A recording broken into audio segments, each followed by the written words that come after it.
राम यश शर्मा को आदिम जाति सेवा सहकारी मर्यादित राजेंद्र ग्राम का प्रबंधकीय कार्य प्रभार आदेश के विरोध में किसान संगठन एवं जयस सामाजिक संगठन द्वारा राम यश शर्मा को राजेंद्र ग्राम संस्था में किए गए पद स्थापना को लेकर 21 मार्च को विभागीय अधिकारी को ज्ञापन सौंपकर अल्टीमेटम दिया गया था कि 3 दिवस के भीतर राम यश शर्मा को अन्यत्र पदस्थ किया जाए, नहीं तो हम सामूहिक धरना देकर पुरजोर विरोध करेंगे। किसानों की मांग पूरी न होने पर किसानों व सामाजिक संगठन द्वारा राम यश शर्मा के विरुद्ध 3 दिन से चल रहे धरना प्रदर्शन के बाद सोमवार को धरना स्थल से निकलकर पूरे बाजार में भ्रष्टाचारी राम यश शर्मा को हटाओ, पुष्पराजगढ़ को बचाओ के नारे के साथ रैली निकाली गई। क्षेत्रीय विधायक फूंदे लाल सिंह के निवास एवं पुलिस थाने का घेराव भी किया गया और मांग की गई है कि हम आदिवासी किसानों के साथ राम यश शर्मा द्वारा गाली गलौज कर बदसलूकी की गई थी और जिसके संबंध में पूर्व में भी पुलिस थाने में आवेदन दिया गया था, परंतु पुलिस द्वारा राम यश शर्मा के विरुद्ध मामला पंजीबद्ध नहीं किया गया, जिसका किसानों द्वारा विरोध जताया गया। वहीं क्षेत्रीय विधायक ने कहा कि मैं भी शामिल हूं इस लड़ाई में। विधायक निवास पर अपनी मांगों को लेकर विरोध कर रहे किसानों को बात सुनकर विधायक द्वारा आश्वासन दिया गया कि आपकी इस लड़ाई में मैं भी आपके साथ हूं और विधानसभा में भी आपकी इस पूरी बात को पूरी सख्ती के साथ अपनी बात रखूंगा। और कलेक्टर अनूपपुर से दूरभाष पर चर्चा कर बताया गया कि राम यश शर्मा को यहां से हटाया जाए या आप कहें तो सारे किसानों को आपके दरवाजे पर बैठा दूं, जिस पर कलेक्टर द्वारा आश्वासन दिया गया कि आप निश्चिंत रहिए, कोई बीच का रास्ता निकालते हैं। जिस पर विधायक द्वारा आंदोलनकारी किसानों के समर्थन में राजेंद्र ग्राम पुलिस थाना जाकर पूर्व में दिए गए आवेदनों पर कार्रवाई की बात कही गई, जिस पर एसडीओपी पुलिस आशीष भराड़े द्वारा 3 दिनों में कार्रवाई का आश्वासन दिया गया। आदिम जाति सेवा सहकारी समिति मर्यादित राजेंद्र ग्राम में 4 करोड़ रुपए गबन खयानत कर किसानों के ऊपर जबरन कर्ज स्वीकार कर कर्ज की राशि हड़प कर लिया जाकर मुख्यमंत्री द्वारा ऋण माफी के बाद भी उक्त किसानों से कर्ज की राशि वसूल कर उन्हें रसीद तो दे दी गई, परंतु उनके खातों में पैसा जमा नहीं किया गया, बल्कि विभाग द्वारा उन किसानों को कर्ज माफी का प्रमाण पत्र देने के बाद भी जबरन वसूली की गई एवं कैंपस में निर्मित शासकीय दुकानों में आरक्षण रोस्टर का पालन न करते हुए अपने परिवार के सदस्यों के नाम दुकान अलॉट कर भीतरी दीवार तोड़कर एक शोरूम खुलवा दिया। आयुक्त सहकारिता द्वारा सहायक निरीक्षकों की संयुक्त टीम गठित कर उक्त पूरे मामले की जांच कराई गई है, जिसमें टीम के द्वारा यह भी सिद्ध किया गया है कि राम यश शर्मा द्वारा लगभग 4 करोड़ रुपए का वित्तीय अनियमितता कर गबन कर लिया गया है, जिसके प्रतिवेदन पर संस्था द्वारा 2 जुलाई 2020 को बैठक कर निर्णय लिया गया और गंभीर दुराचारण का दोष मानते हुए प्रशासक द्वारा राम यश शर्मा को निलंबित कर दिया जाकर राजेंद्र ग्राम संस्था का समस्त प्रभार रघुनाथ तेंद्रो लेम्पस को प्रबंधक अमरकंटक को अतिरिक्त प्रभार लेने हेतु आदेशित किया गया, परंतु राम यश शर्मा द्वारा उन्हें कोई भी प्रभार नहीं सौंपा गया, बल्कि उक्त आदेश के विरुद्ध राम यश शर्मा उच्च न्यायालय का दरवाजा खटखटाया और यहां न्यायालय में उक्त बर्खास्ती आदेश को निरस्त कर दिया गया। आज यहां पे किसानों के द्वारा रैली निकाली गई थी लैंप्स प्रबंधक पुष्पराजगढ़ राम यश शर्मा को हटाने के लिए, जिसका आप लोगों ने थाने का और सांसद का विधायक का घर भी घेराव किया था। क्या आश्वासन मिला इन लोगों से आपको?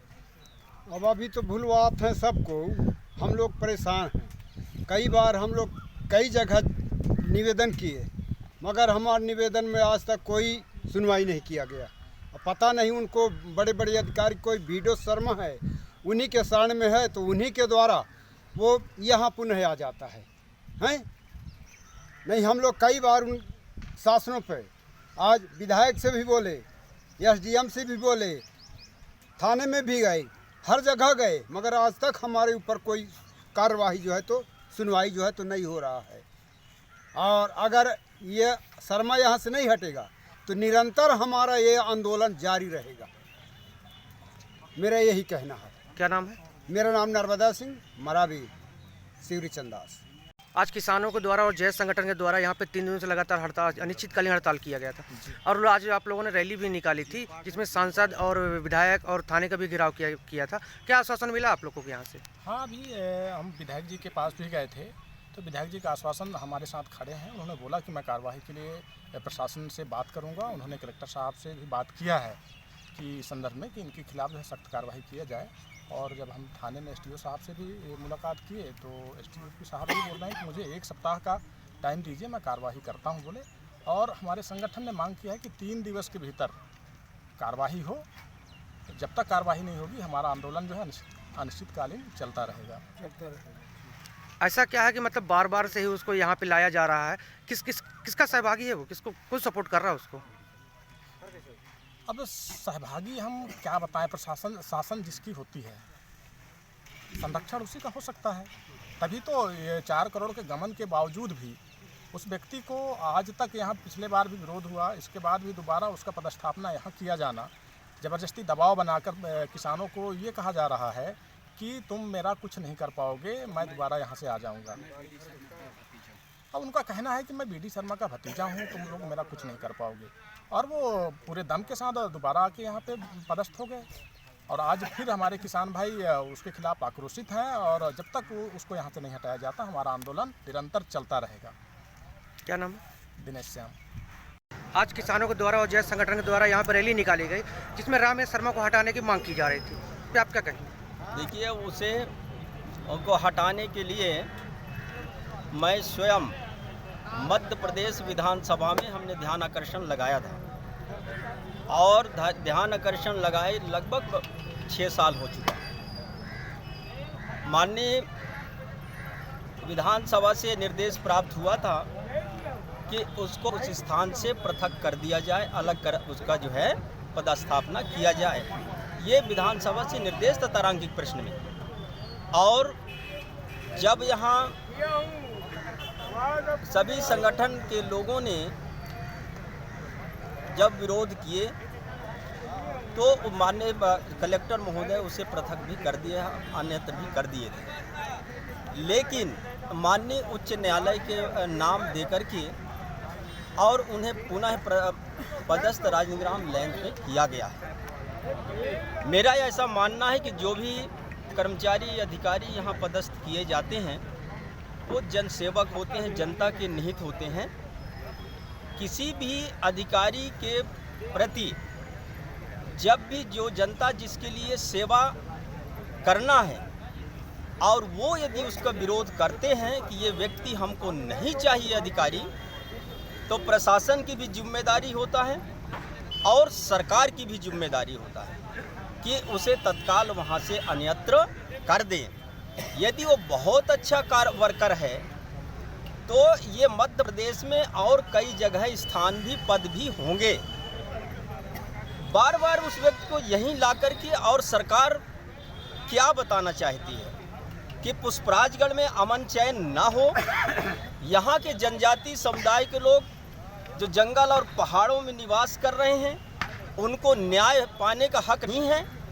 क्या वो ये चाहते हैं कि सहकारी संस्था में सरकारी संस्था वो किसानों की संस्था है। जब भी हमारे किसान उस संस्था में जाते हैं राजनिग्राम लैंड्स में, किसानों का कहना है कि उनका आचरण और व्यवहार अच्छा नहीं है।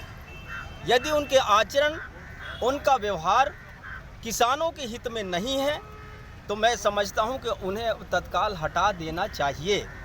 इस संबंध में हमने जिला कलेक्टर अनूप से भी बात किया है। अभी हमारी बैठक एसडीएम पुष्पराजगढ़ से हो रहा है। तमाम जिम्मेदार अधिकारियों को वहां मैं बुलाया हूं कि आप उस घटना की प्रतीक्षा ना करें कि जो घटना हो चुकी है पुनः उसका घटना हो, विवाद बढ़े। पुष्पराजगढ़ में अमन चैन होना चाहिए और ज़्यादा कोई ऐसा नहीं है कि यदि बड़ा प्रिय है, मैं तो कहता हूं कि जिसको अच्छा लगता हो वो व्यक्ति वो उसके गांव में अपने घर में ले जाए, उसको साथ सम्मान हम जो है वहां भेजाने का भी काम करेंगे। मेरा ऐसा मानना है कि अभी हम सारे अधिकारियों से बात कर रहे हैं और तत्काल उसको यहाँ से अनूपपुर अन्य सब मध्य प्रदेश के किसी भी लैंड्स में कर दें, हमें कोई आपत्ति नहीं है। और जब तक वो रहेगा, जैसे आज पूरे किसान भाई मेरे घर घेरे, हमने अभी अधिकारियों से, कलेक्टर से, एसडीएम से बात कर रहे हैं कि हम लोग चुने हुए व्यक्ति यदि जनता किसी अधिकारी कर्मचारी पर जो विरोध कर रहा है तो ये अच्छी बात नहीं है और इसका पुनरावृत्ति अधिकारियों के आचरण में नहीं होना चाहिए।